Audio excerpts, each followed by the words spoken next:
전기철도기사 필기해설 전기철도공학 세 번째 편입니다. 15번 문제. 설정 캔트를 구하는 계산식으로 옳은 것은 묻고 있습니다. 조건에서 C는 설정 캔트, 그 다음에 V는 열차 최고 속도, R은 곡선 반경, D는 부족 캔트인데요. 일단 이 문제를 해결하기 위해선 캔트가 뭔지를 알아야 되니까 캔트가 뭔지 한번 그림을 보면서 말씀을 드리도록 하겠습니다. 자, 이 캔트라는 것은 지금 이 그림에서 보게 되면, 이 사진에서 보게 되면 여기가 이제 내측, 표시가 잘 안 나는데, 여기가 이제 내측 레일이 되죠. 내측이고, 여기가 이제 외측이 되는데, 선로가 이렇게 곡선로를 다니게 될 때는 원심력에 의해서 이렇게 원심력이 이렇게 작용을 하잖아요. 그래서 선로를 주행할 때, 선로, 궤도 중심으로 그대로 달릴 수가 없고, 원심력으로 인해가지고 외측 레일 바깥으로 튀어나가는 그런 현상이 생기는데, 그런 걸 막기 위해서 내측 레일을 기준으로 해서 외측 레일을 이렇게 높이 차를 두게 되거든요.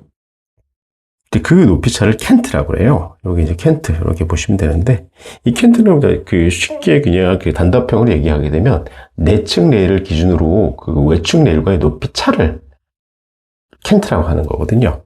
그런데 이 캔트는 실제적으로 전기철도 기사에서 해결하기는 실제적으로 이건 이제 관계식을 유도를 해야 되는데, 유도하기는 굉장히 좀 힘들어요. 이건 이제 철도 차량 기술, 철도 기술사 정도에서 이 관계식을 유도하는 부분인데, 제가 요거는 이제 잊어버리지 말라고, 요렇게만 한 번만 설명을 드릴게요. 어떻게 설명을 드리냐면, 이제 저희가 이제 이 캔트를 구할 때는 여기 보게 되면 설정 캔트를 구하는 식, 이 C를 이제 설정 캔트라고 그랬잖아요.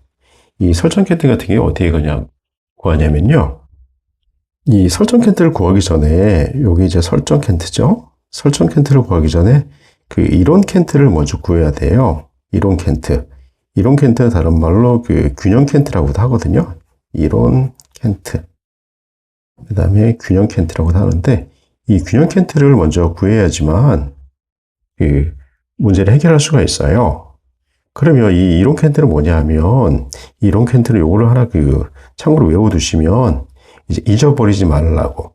제가 요거 식 관계 유도 자체를 해드릴 수 있는데, 지금 좀 무의미한 것 같아서 요거만 참고로 외워두시면 될 것 같아요. CEQ, 균형 캔트거든요.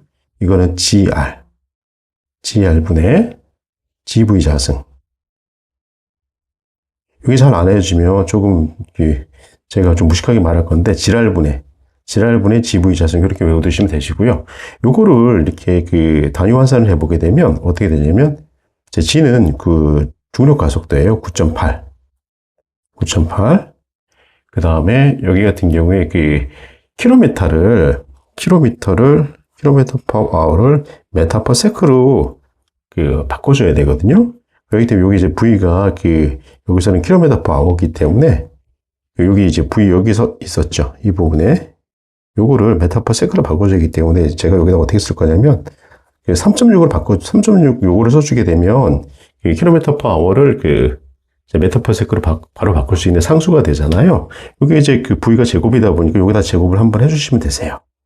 여기다 제곱을 한번 해주시고, 그 다음에 이제 R 그대로 써주시고, G는 저희가 이제 표준 기관은 1435인데, 이 값은 이제 이론적으로 하다 보니까 값을 조금 이제 표준화 시키기 위해 가지고, G를 궤관을 1500으로 두고 있어요.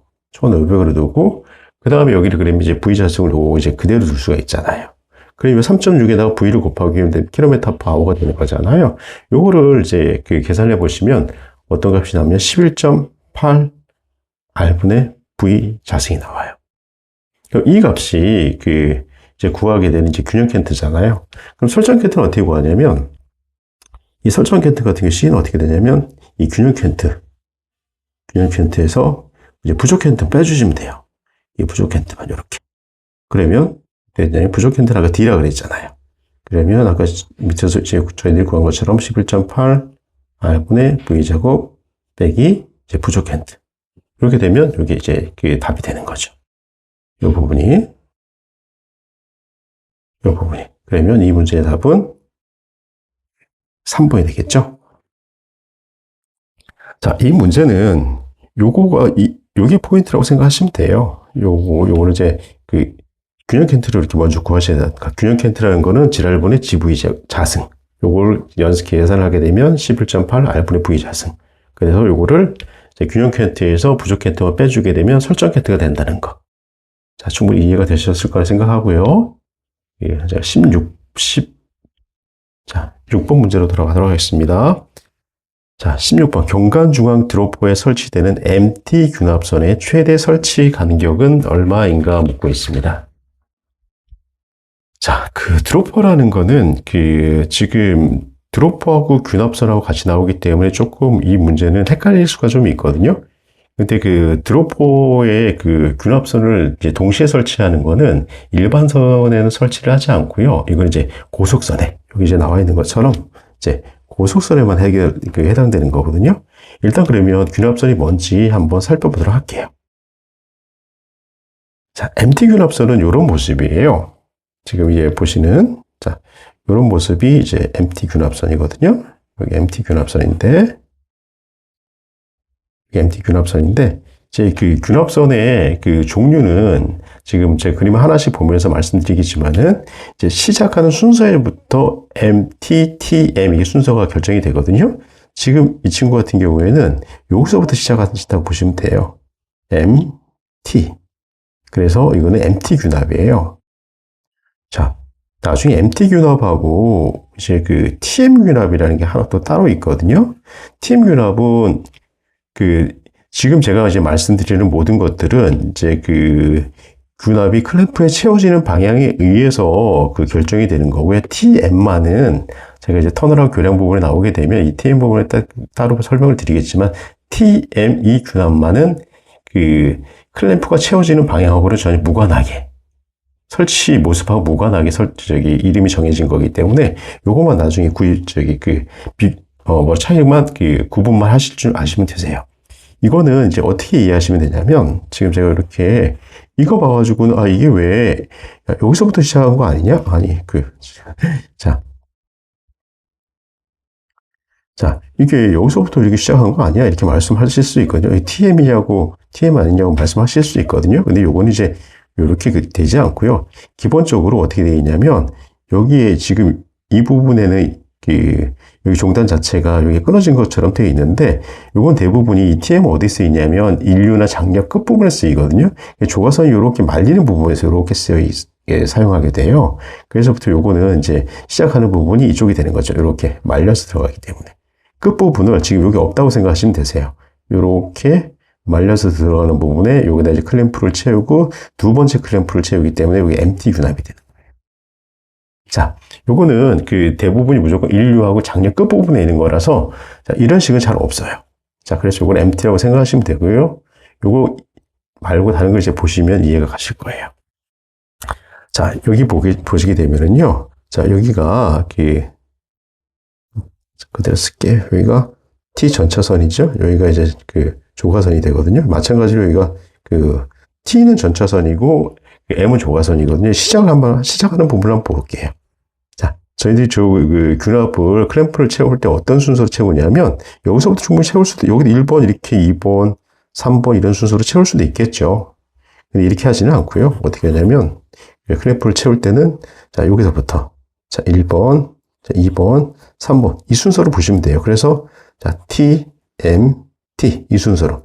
요렇게 채운다고 생각하시면 되세요. 채우는 거는 작업자의 마음이지만은 순서가 이렇게 된다고 생각하시면 돼요. 이렇게. 자, 그래서 TMT가 되는 거예요. 아시겠죠? 그 다음에 그래서 여기는 어떤 거냐면 TMT가 되고요. TMT형 균합이 되고요. 이거는 이제 제가 먼저 쓰도록 할게요.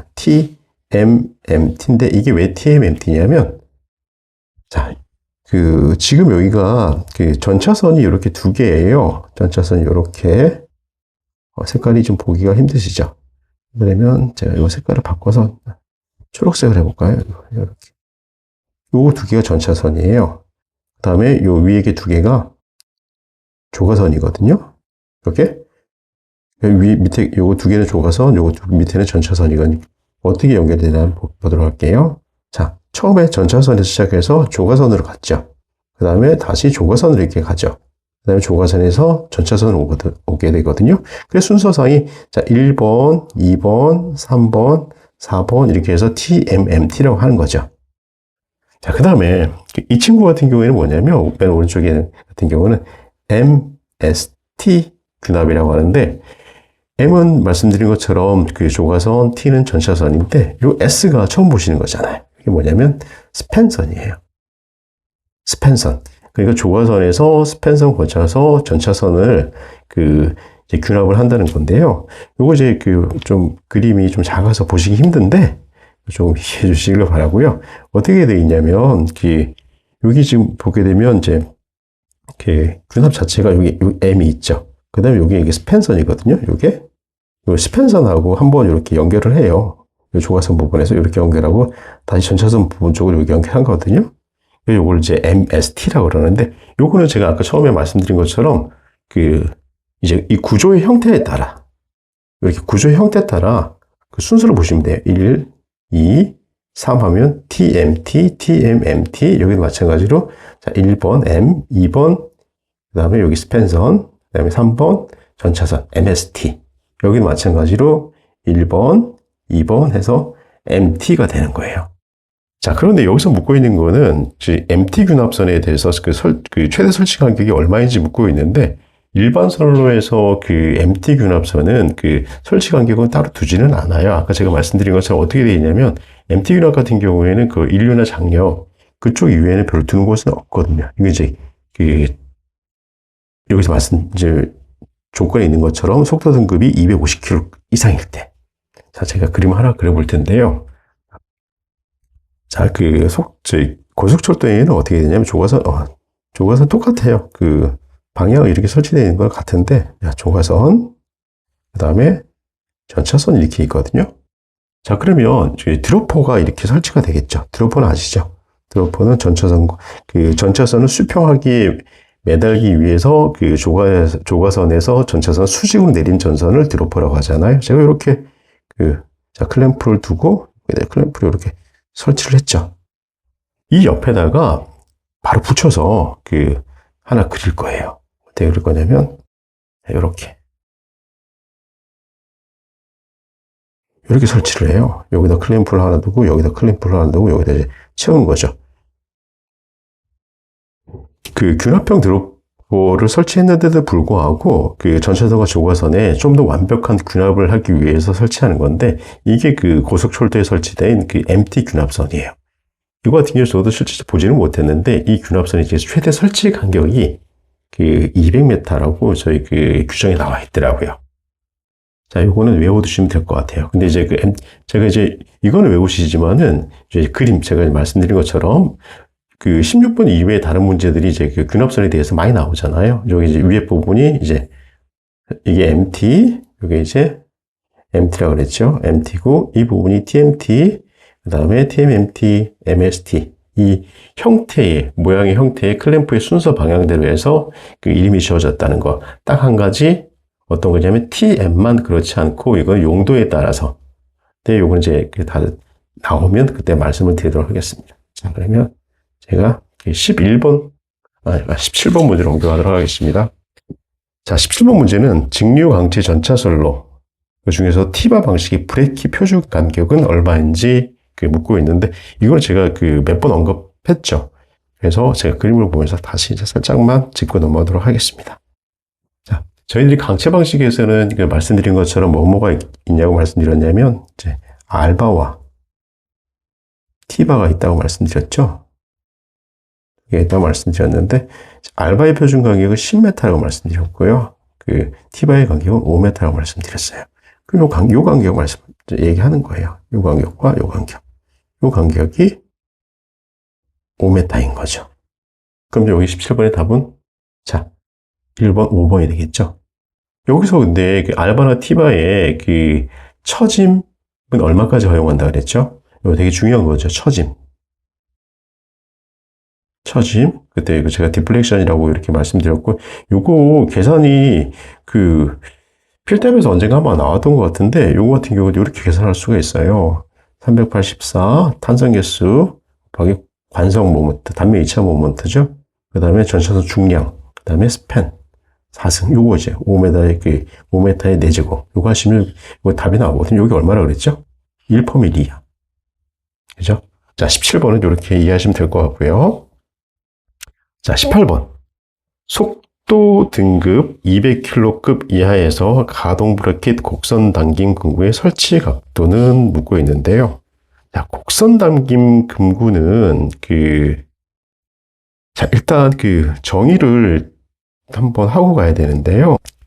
자, 곡선 당김 금구는 이렇게 사용이 돼요. 곡선 당김 금구는 1600m를 기준으로 해서 곡선 반경 R이 1600m를 기준으로 해가지고 이게 아이고. 자, 곡선 반경이 1600m 이상이 되면은요, 지그재그 횡진, 자, 요거 바꿨을까요? 자, 1600m 이상이 되면 지그재그 횡진 방지를 위해서 사용되는데요. 이때 뭐라고 그러냐면, 이때는 진동 방지 금구라고 그래요. 모양은 똑같은 걸 가지고 진동 방지 금구 또는 진동 방지 장치라고 그러거든요. 자, 똑같은 모양을 가지고 쓰는 거니까 이거를 헷갈리지 않으시면 되세요. 무슨 얘기냐면, 곡선 반경이 1600m 이상의 직선일 때, 실제적으로 1600m, 곡선 반경이 1600m 이상이면 이거 직선으로 간주를 한다는 거거든요.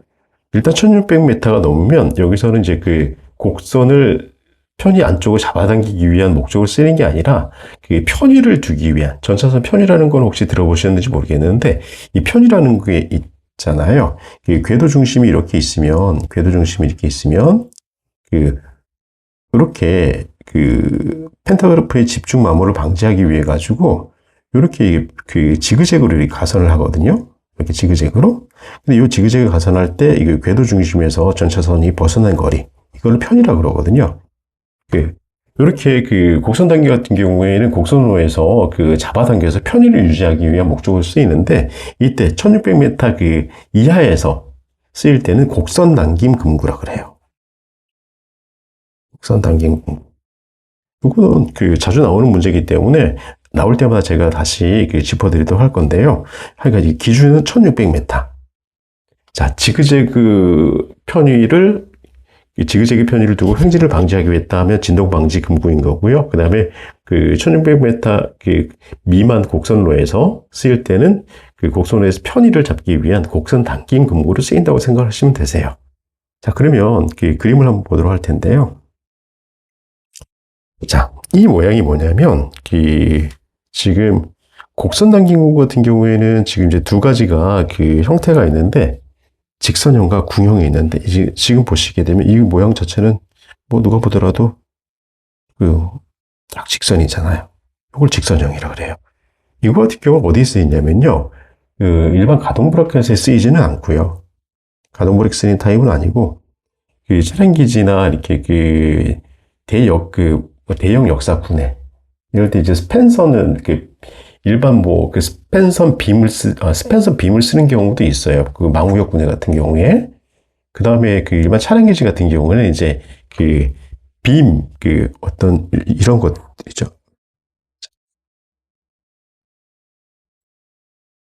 자, 전주를 이렇게 두고 이렇게 트러스 빔을 이렇게 두잖아요. 트러스 빔을 두고 여기 밑에다가 이렇게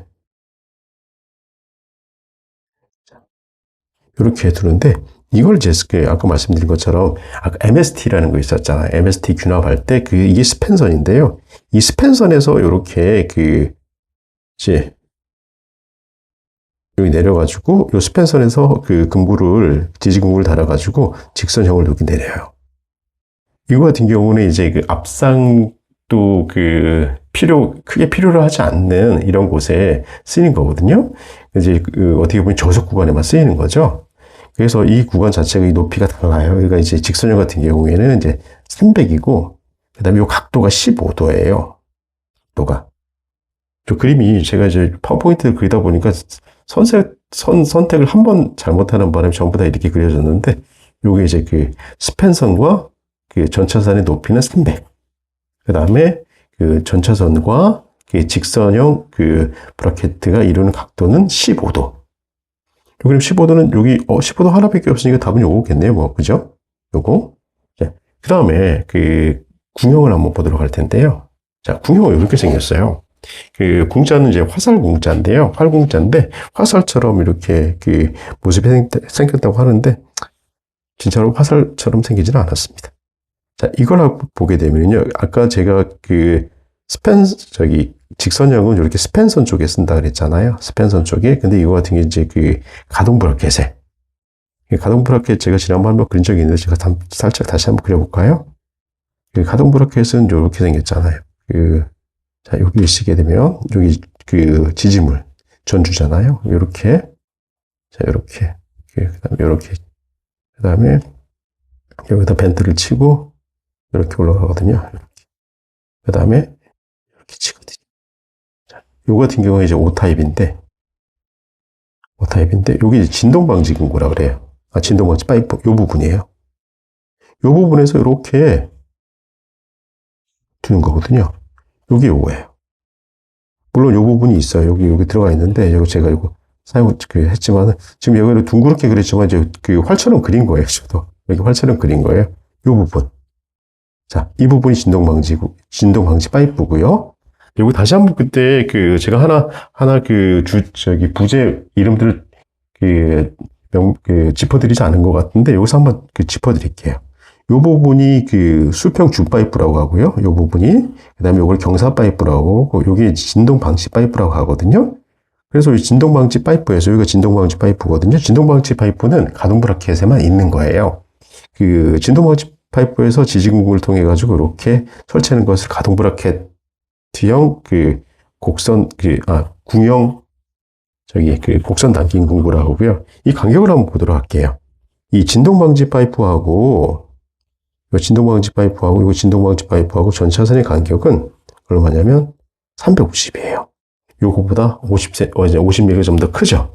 이 간격이 왜 크냐면 여기는 아까 제가 말씀드린 것처럼 여기 저속 구간이라고 그랬잖아요. 저속 구간.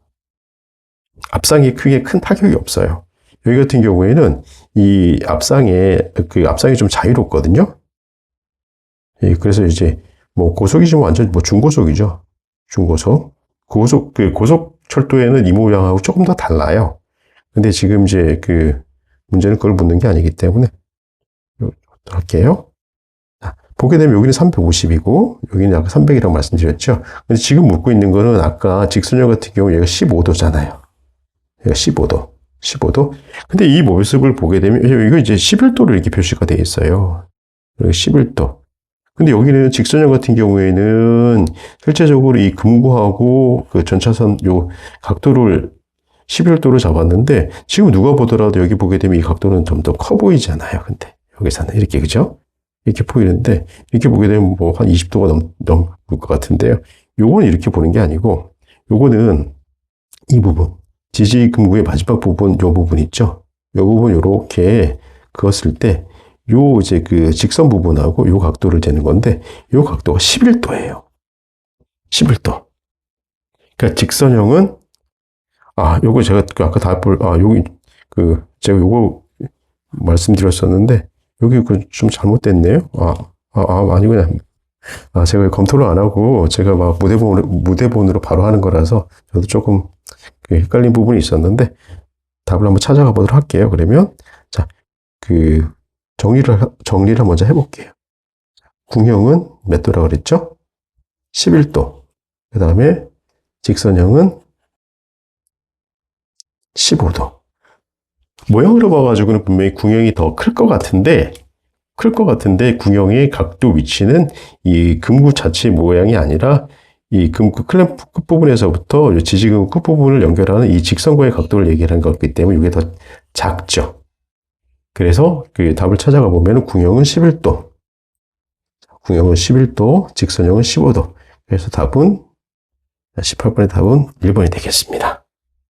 자, 중간에 제가 좀 왔다 갔다 한 건 죄송합니다. 자, 19번으로 넘어가도록 하겠습니다. 자, 교류전기철도 변전소에서 사용되는 제폐로 계전기를 나타내는 것은 어떤 것이냐 묻는 건데요. 이거는 거저 주기 위한 문제죠. 자, 이거는 뭐, 할 것도 없이 79번 제페로 계정기입니다. 자, 그러면 나머지 것도 한번 보도록 할게요. 자, 이거는 변전소 최말단에 있는 급전반에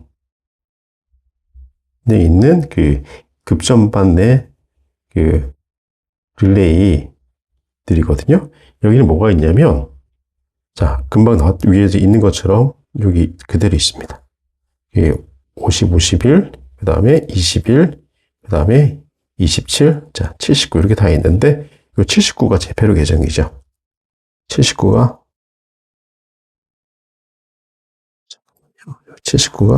제페로, 리클로저라고도 하죠. 제페로 계정기. 자, 이 51F는 잘 아시는 것처럼 과실류 계정기가 맞아요. 그럼 50F는 뭐냐면 단락 계정기가 되겠죠. 자, 그럼 21F가 뭘까요? 자, 21F. 21F는 이제 문제가 많이 나올 거예요. 자, 21계정기인데요. 21계정기, 또 다른 말로 44계정기라고 그러죠. 얘 뭐냐면 거리 계정기라고 그래요. 거리 계정기. 자, 21번 요거는 이제 거리 계정기입니다. 근데 여기 전부 다 보게 되면 19번 문제 보게 되면 FF가 붙어져 있잖아요. 이걸 급전반용 계정기라고 보시면 되는 거예요. 수전반에는 R 붙어져 있어요. 거기 뭐냐면 51R 뭐 이렇게 27R 이렇게 붙어 있기 때문에 요거 가지고 이제 급전반이냐 수전반이냐 이거 알 수가 있는 거거든요.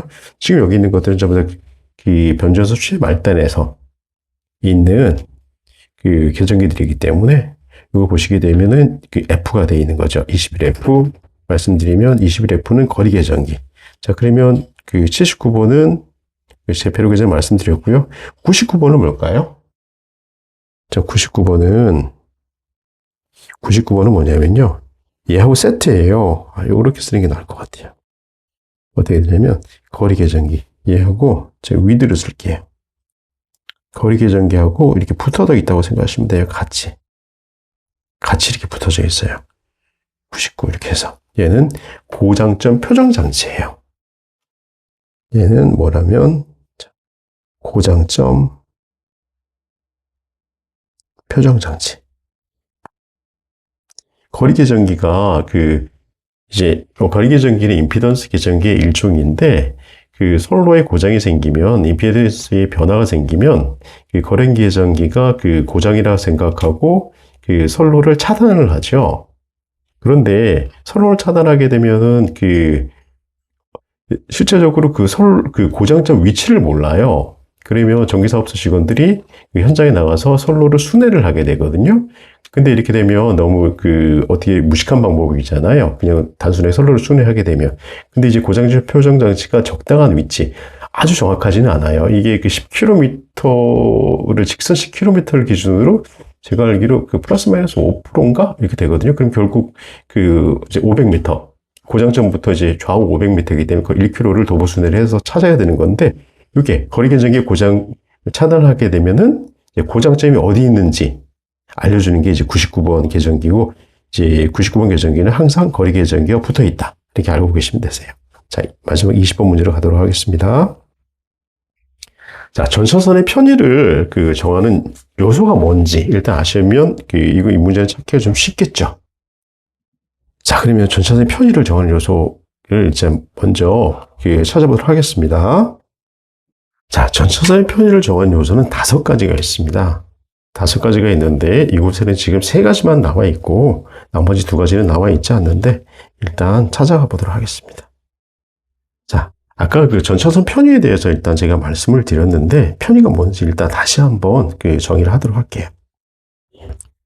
자, 이렇게 궤도 중심, 이렇게 여기 궤도 중심이잖아요. 여기 써놨는데 이렇게 궤도 중심 이렇게 있는데 커티너리 전차선 같은 경우에는 커티너리 먼저 말씀을 드릴게요. 이렇게 이제 아까 이제 여기서 이제 편의를 주기 위한 거는 실제적으로 진동 방지 장치라 그랬잖아요. 횡진에 대한 횡진 방지 또는 지그재그의 편의를 주기 위한 거는 이제 진동 방지 장치가 쓰이는 거고, 곡선로에서 편의를 잡기 위해서 잡아당기는 장치를 곡선 당긴 공구라고 했는데, 이거는 문제가 나올 때마다 이렇게 문제에,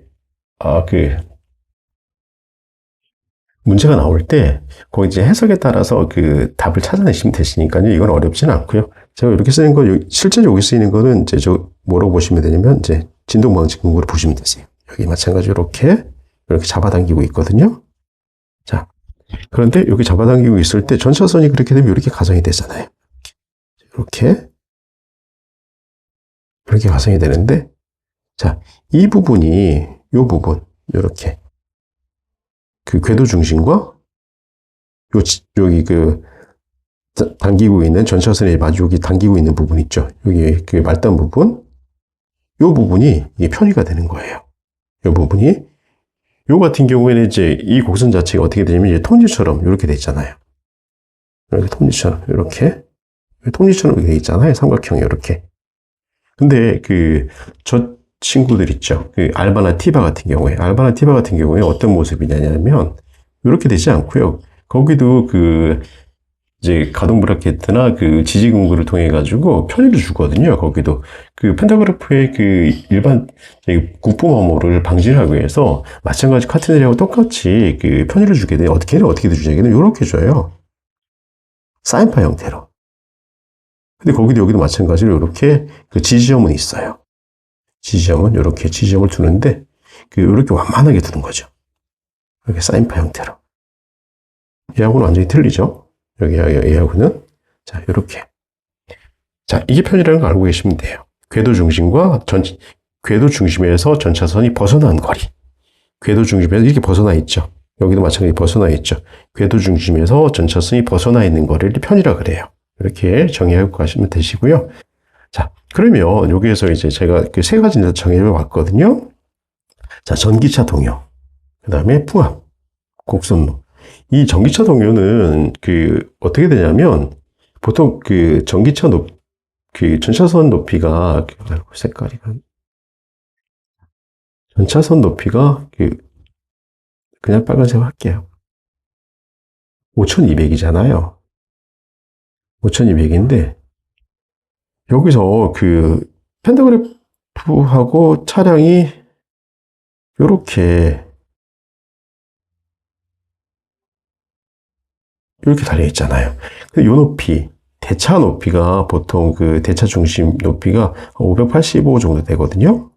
근데 대차 중심에서 롤링을 하거든요. 탄젠트 3도의 각도로. 그때 이제 전기차 동요가 생기는 거예요. 동요가 생길 때마다 실제적으로 최대 편의의 기준이 이 전기차 동요에 의해서 결정이 되는 거예요. 이거 계산해 보게 되면 한 240 정도가 나오는데 여기다 플러스 한 10mm 여유를 더 줘가지고 전차선의 최대 편의는 250이 되는 거거든요. 제일 중요한 게 편의를 정하는 요소 중에 가장 큰 요소가 전기차 동요예요. 풍압도 마찬가지겠죠. 이게 전차선 같은 경우에 경간끼리는 솔로 방향으로 같이 묶여 있기 때문에 동요를 하지는 않아요. 그런데 직각 방향으로는 바람이 불거나 이렇게 되면 횡진을 하지요. 풍압에 의해 가지고. 이것도 편의의 변하는 요소가 되거든요. 그래서 풍압도 중요한 요소가 되죠. 곡선로도 그랬죠. 제가 곡선로도 있으면은 곡선 당김 장치 가지고 얘를 잡아당기는 힘이 결정이 되는 거기 때문에 너무 큰 힘이 잡아당기면 전차선이 끌어지는 곡선 당기구가 파손이 되는가? 둘 중에 하나 문제가 생기거든요. 자, 이렇게 세 가지는 결정이 되어 있죠. 여기서 문제가 있잖아요. 전기차, 풍압, 곡선에 의한 전차선의 편의. 그럼 답은 4번이 되겠죠. 그죠? 4번이 될 텐데, 자, 그럼 두 가지가 더 뭐냐 하면, 가동 브라켓이나 진동방지 금구가 이제 회전을 하면서 이 전차선이 신축을 하게 되면 가동 브라켓가 회전을 하게 되거든요. 이 회전에 따라서 편의가 또 바뀌게 돼 있어요. 그래서 이 가동 브라켓, 진동방지 금구의 회전도 편의를 정하는 아주 중요한 요소가 되고요. 마지막 하나는 또 뭐냐면요. 자, 지지물의 변형이에요.